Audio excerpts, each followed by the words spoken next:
today. Teka lang po, inom lang po ako. Kanina ko pa gustong inumin to eh.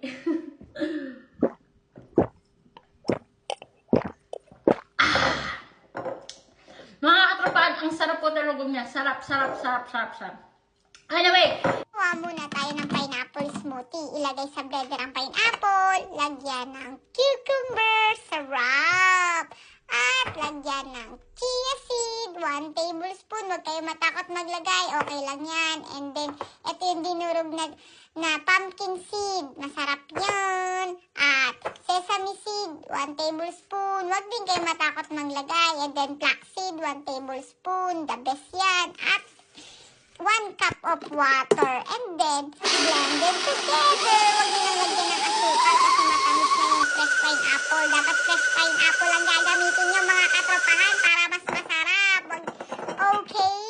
And then, ilagay na natin sa baso. Ito yung favorite kong glass. Oops! Super yummy nito mga katropahan at super healthy pa! hello mga katropahan! Magandang buhay! Tayo na't magkwentuhan. Hello mga katropahan! Namiss ko po kayo. Magandang buhay sa inyo at happy weekend! Happy weekend everyone! Happy Lord's Day din po dahil Sunday po ngayon. Happy blessed day! Ayan, lahat na lang po ng happy. Ngayong araw na to ay para sa inyo. Yay! Anyway, inumin na po natin ang binlend ko pong smoothie. Tikman po natin kung gaano po siya kasarap. Sarap! Mandali lang po mga katropahan ha. The best! The best na smoothie po talaga. Ano pong ingredient nito? So, simple lang po. Bili lang po kayo ng fresh pineapple. Mas maganda po yung fresh pineapple kaysa po yung nasa inkan. So, mas healthy po yung fresh. I-frozen nyo lang po yung fresh and then, pag na-frozen nyo na po, ilagay nyo na po sa blender, lagyan nyo po ng pipino, kung may chia seed, flaxseed, ano pa ba yun? Yung maliliit, chia seed, flaxseed, sesame seed, tapos yung dinurog na buto ng pakwan, yung fresh po. So, yun. I-blend nyo lang po together. Pero optional lang po yun mga katropahan. Kung wala po kayo nun, okay lang po kahit pineapple at cucumber lang po. Cucumber pipino. Okay mga katropahan? Yun.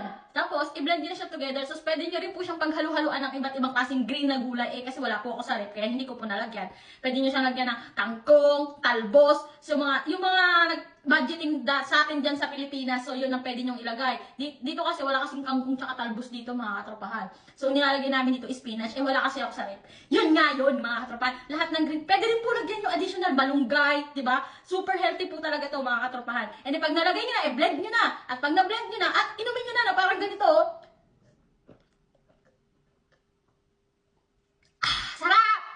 Pwede rin po kayo mag-additional ng sugar. Kung gusto nyo lang po, optional. Pero sa akin, suggestion, huwag nyo na po kayo mag-sugar. Diba? Kasi yung sugar hindi po yun healthy kasi mas matamis na po yung pineapple, yun na lang po yung sugar niya. Oh, diba? Yun na nga po yun, mga katropahan. Kaya kung ako po sa inyo, kung may blender naman po kayo sa bahay, huwag nyo pong itago. Mag-blend po kayo ng kahit na anong mga prutas at gulay.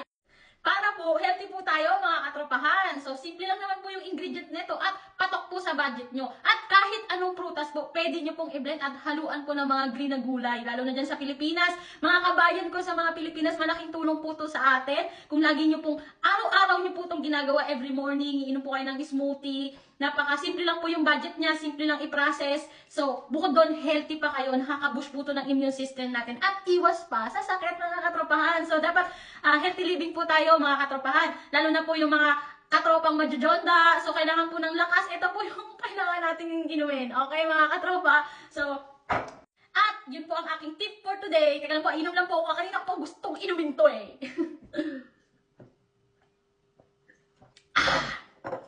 Mga katropahan, ang sarap po talaga niya. Sarap. Anyway, nais ko lang po magpasalamat sa nanonood po ng aking mga video all over the world. Mga katropahan, follow nyo lang po ako sa aking Facebook page, OFW My Great Life ni Janet Patches.